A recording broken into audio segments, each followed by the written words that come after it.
பாட்டாளி மக்கள் கட்சியின் மாநாட்டிற்கு பிறகு அன்புமணியின் செயல்பாடுகள் மிக மோசமாகிவிட்டதாக விழுப்புரம் மாவட்டம் திண்டிவனம் அருகே உள்ள தைலாபுரம் தோட்டத்தில் செய்தியாளர்களை சந்தித்த போது அக்கட்சியின் நிறுவனர் மருத்துவர் ராமதாஸ் தெரிவித்துள்ளார். 2026 தேர்தலுக்கு பிறகு பாமக தலைவர் பதவியை அன்புமணிக்கு கொடுத்து விடலாம் என நினைத்தேன். ஆனால் அவரின் செயல்பாடுகளை பார்க்கும்போது என் மூச்சு காற்று அடங்கும் வரை அந்த பதவியை அன்புமணிக்கு வழங்க மாட்டேன் என திட்டவட்டமாக தெரிவித்துள்ளார். குடும்பத்தை சேர்ந்தவர்கள் அரசியலுக்கு வரக்கூடாது என கூறியதை என்னால் காப்பாற்ற முடியவில்லை. பெற்றோர் உயிருடன் இருக்கும்போதே பிள்ளைகள் அவர்களை கொண்டாட வேண்டும், தந்தை தாயை மதிக்கணும் என சொன்னாலே அன்புமணிக்கு கடும் கோபம் வருகிறது. தந்தை தாயை மகிழ்ச்சியாக வைத்திருக்க வேண்டும். ஆனால் அன்புமணி மைக்கை தூக்கி அடிக்கிறார், பாட்டிலை எடுத்து தாயை அடிக்கிறார். தந்தை சொல்மிக்க மந்திரமில்லை என கூறினால் அதெல்லாம் பொய் என அன்புமணி ராமதாஸ் கூறுகிறார் என அடுக்கடுக்கான குற்றச்சாட்டுகளை அன்புமணி ராமதாஸ் மீது பாமக நிறுவனர் மருத்துவர் ராமதாஸ் தெரிவித்துள்ளார். பாமக மாநாட்டிற்கு பிறகு அன்புமணியின் செயல்பாடுகள் மிக மோசமாகிவிட்டது. அன்புமணியை பார்த்தாலே எனக்கு இரத்த அழுத்தம் அதிகரிக்கிறது. அன்புமணி மன உளைச்சலை உண்டாக்குகிறார். தூக்க மாத்திரை போட்டும் தூக்கம் வராத அளவுக்கு படுத்துகிறார் அன்புமணி. பாட்டாளி சொந்தங்களே என்றால் பூரிப்பு ஏற்படுகிறது என்று மனவேதனையை ராமதாஸ் வெளிப்படுத்தியுள்ளார். 2026 தேர்தலுக்கு பிறகு அன்புமணிக்கு தலைவர் பதவியை தருகிறேன் என சொன்னதற்கு 99% பாமகவினர் கடும் எதிர்ப்பு தெரிவித்தனர். அந்த 1% அன்புமணியின் குடும்பத்திற்காக விட்டுவிடுகிறேன் என்றும் கூறியுள்ளார். இதனிடையே ஜூலை 25 முதல் தமிழக மக்கள் உரிமை மீட்பு பயணத்தை தொடங்க உள்ளதாக அன்புமணி ராமதாஸ் தெரிவித்துள்ளார். தமிழ்நாட்டு மக்களுக்கு நல்லாட்சி வழங்குவதை விட நல்லாட்சி வழங்குவது போன்ற தோற்றத்தை ஏற்படுத்துவதில் தான் திமுக அரசு தீவிரம் காட்டி வருகிறது. தமிழ்நாட்டு மக்கள் அனைவருக்கும் அனைத்து உரிமைகளும் வழங்கப்படுவதாகவும் அவர்கள் மிகவும் மகிழ்ச்சியாக இருப்பது போன்ற ஒரு மாய தோற்றத்தை ஏற்படுத்தும் முயற்சிகளில் தான் திமுக அரசு ஈடுபட்டு இருக்கிறது. மின்னுவதெல்லாம் பொன்னல்ல என்பதை போல தமிழகத்தில் நடைபெற்று வரும் விளம்பர மாடல் அரசால் தமிழ்நாட்டு மக்களுக்கு எந்தவித நன்மையும் ஏற்பட போவதில்லை என்பதுதான் உண்மை என்றும் அன்புமணி ராமதாஸ் தெரிவித்துள்ளார். சமூக நீதி என்றால் கிலோ என்ன விலை என்று கேட்கும் அரசுதான் தமிழகத்தில் நடைபெற்று கொண்டிருக்கிறது. இந்தியாவில் 5க்கும் மேற்பட்ட மாநிலங்களில் ஜாதிவாரி மக்கள் தொகை கணக்கெடுப்பு நடத்தப்பட்டுள்ளது. மத்திய அரசே ஜாதிவாரி கணக்கெடுப்பு நடத்த போவதாக அறிவித்த பிறகும் மாநிலத்தில் சமூக நீதி தேவைகளை கருத்தில் கொண்டு மீண்டும் தனியாக ஜாதிவாரி கணக்கெடுப்பு நடத்தப்படும் என்று கர்நாடகம் அறிவித்திருக்கிறது. ஆனால் தமிழக அரசு ஜாதிவாரி கணக்கெடுப்பு நடத்துவதற்கான அதன் கடமையை தட்டி கழித்து கொண்டிருக்கிறது. உச்சநீதிமன்ற வழக்கால் ஆபத்துக்கு உள்ளாகி இருக்கும் 69% இடஒதுக்கீட்டை பாதுகாப்பது, பல்வேறு சமூகங்களுக்கு அவர்களின் மக்கள் தொகை மற்றும் சமூக பின்தங்கிய நிலை அடிப்படையில் உள் இடஒதுக்கீட்டு வழங்குவது உள்ளிட்ட சமூக நீதி கடமைகளை குழி தோண்டி புதைக்கிறது திராவிட மாடல் அரசு என்றும் அன்புமணி ராமதாஸ் குற்றம் சாட்டியுள்ளார். தமிழகத்தில் பள்ளிக்கூடங்கள் தொடங்கி பல்கலைக்கழகங்கள் வரையிலும், சாலைகளில் தொடங்கி ஆலைகள் வரையிலும் பெண்களுக்கு பாதுகாப்பு இல்லை. பெண்களுக்கு எதிரான பாலியல் குற்றவாளிகளை பாதுகாத்து வரும் குற்றவாளிகளின் கூடாரமாக அண்ணா அறிவாலய திமுக அரசு செயல்பட்டு வருகிற அவலம் நிலவுகிறது. தமிழகத்தில் சமூகத்தில் நீதியை நிலைநாட்டுவதற்கு பதிலாக அநீதியை தமிழக மண்ணில் விதைத்து வளர்த்தெடுத்து வருவதாகவும், குறிப்பாக பெண்களுக்கு எதிரான பிற வன்முறைகளும் தலை விரித்து ஆடுகின்றன. கல்வி சேவையாக இருந்த நிலை மாறி கொள்ளையாக மாறிவிட்டது. அரசு பள்ளிகளில் ஆசிரியர்களே இல்லை.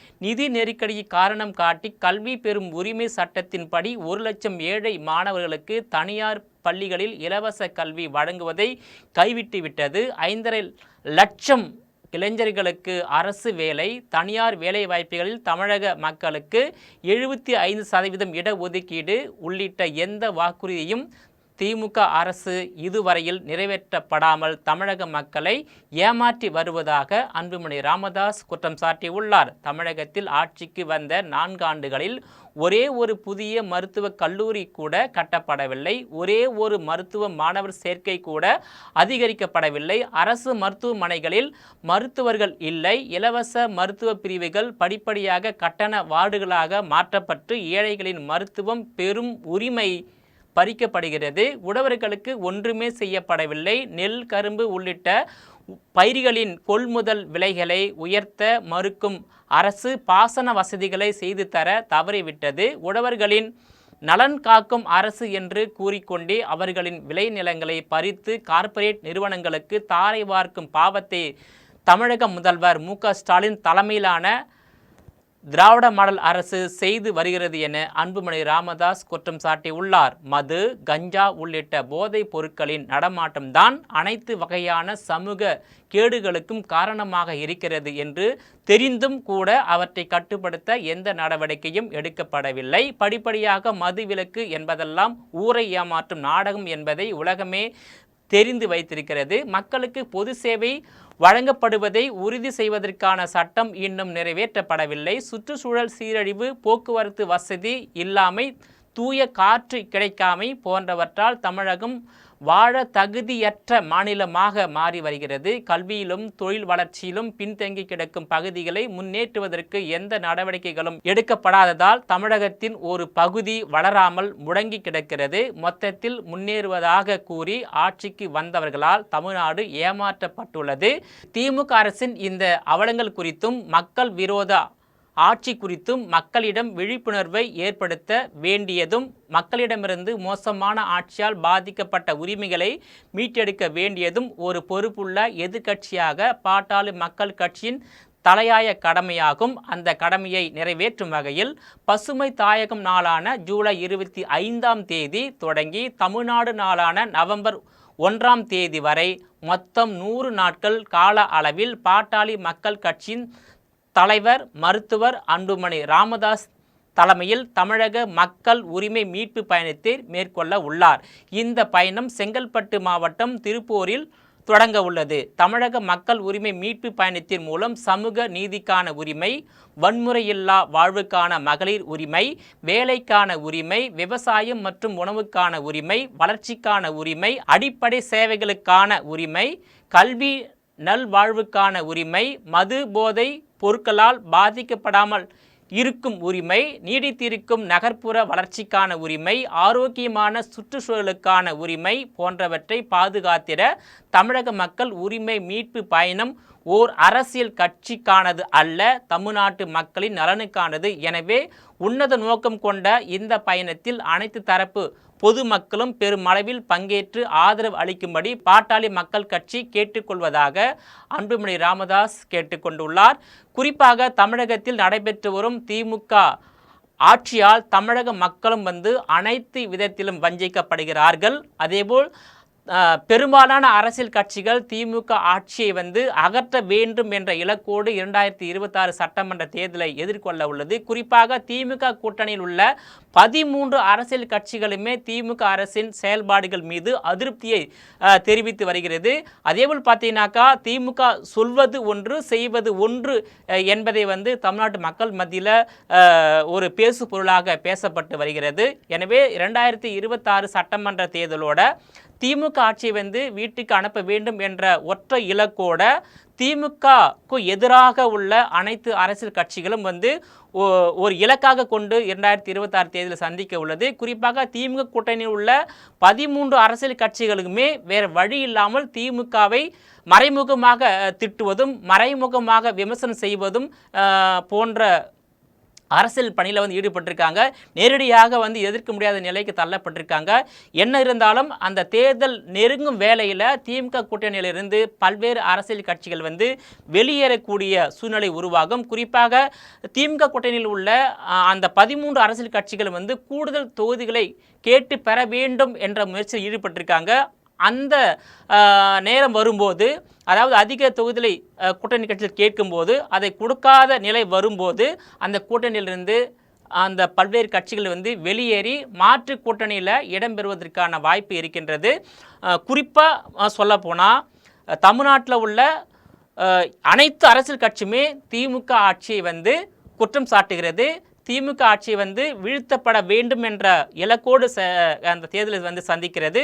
அதேபோல் அதிமுக பாஜக கூட்டணியே எதுக்காக உருவாக்கப்பட்டுள்ளது என்றால் திமுகவை வீழ்த்தி வீட்டுக்கு அனுப்ப வேண்டும்.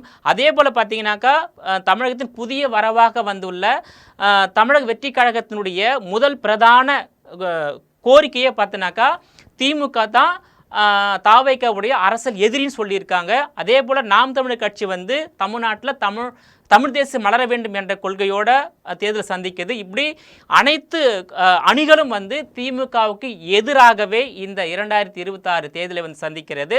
எனவே 2026 தேர்தலோட தமிழ்நாட்டில் திமுகவுடைய சகாப்தம் வந்து முடிவுக்கு வருவதற்கான வாய்ப்பு தான் அதிகரித்து உள்ளது. திமுக வெற்றிக்கான அனைத்து கதவுகளும் நிரந்தரமாக வந்து மூடப்பட உள்ளது. 2026ஓட அந்த பிற மொழியாளர்கள் தமிழ்நாட்டை ஆண்டு வரக்கூடிய நிலை மாறி 2026 தமிழ்நாட்டை ஒரு தமிழர் ஆளக்கூடிய நிலை உருவாக இருக்கின்றது. அதற்கு தமிழ்நாட்டு மக்கள் வந்து அந்த உன்னத நோக்கத்தோட அந்த வாக்குச்சாவடிக்கு செல்லும் முன்பாக தமிழ்நாட்டில் ஒரு தமிழர் ஆட்சியை மலர செய்ய வேண்டும் என்ற நோக்கத்தோடு வாக்களிக்க வேண்டும். அதுதான் வந்து 2026 தேர்தலுடைய தமிழ்நாட்டு மக்களுடைய ஒரு அஜெண்டாவாக இருக்க வேண்டும். அதே போல் தமிழ்நாட்டில் உள்ள அரசியல் கட்சிகளும் பார்த்திங்கனாக்கா தமிழ்நாட்டில் வந்து தமிழ் தேசியம் மலர வேண்டும், தமிழகத்தை தமிழர் ஆள வேண்டும் என்ற நோக்கத்தோடு தான் 2026 சட்டமன்ற தேர்தலை எதிர்கொள்கிறது. தமிழ்நாட்டில் இப்போ 2 போட்டி. ஒன்று, தமிழ்நாட்டை தமிழர் ஆள வேண்டுமா அல்லது பிற மொழியாளர்கள் ஆள வேண்டுமா என்ற போட்டி நிலவுகிறது. இந்த போட்டியில் நீங்கள் யாரை ஜெயிக்க வைக்க வேண்டும் என்றால் தமிழ்நாட்டில் ஒரு தமிழர் ஆட்சி மலர வேண்டும், பிற மொழியாளர்களுடைய ஆட்சி முடிவுக்கு வர வேண்டும் என்பதே இந்த 2026 தேர்தலோட ஒரு நோக்கமாக இலக்காக நடைபெறுகிறது என்பது குறிப்பிடத்தக்கதாகும். நேயர்களை மீண்டும் இது போன்ற மற்றொரு நிகழ்ச்சியில் சந்திக்கிறேன். அதுவரையில் உங்களிடமிருந்து விடைபெறுவது நான் உங்கள் விஜயபாலன்.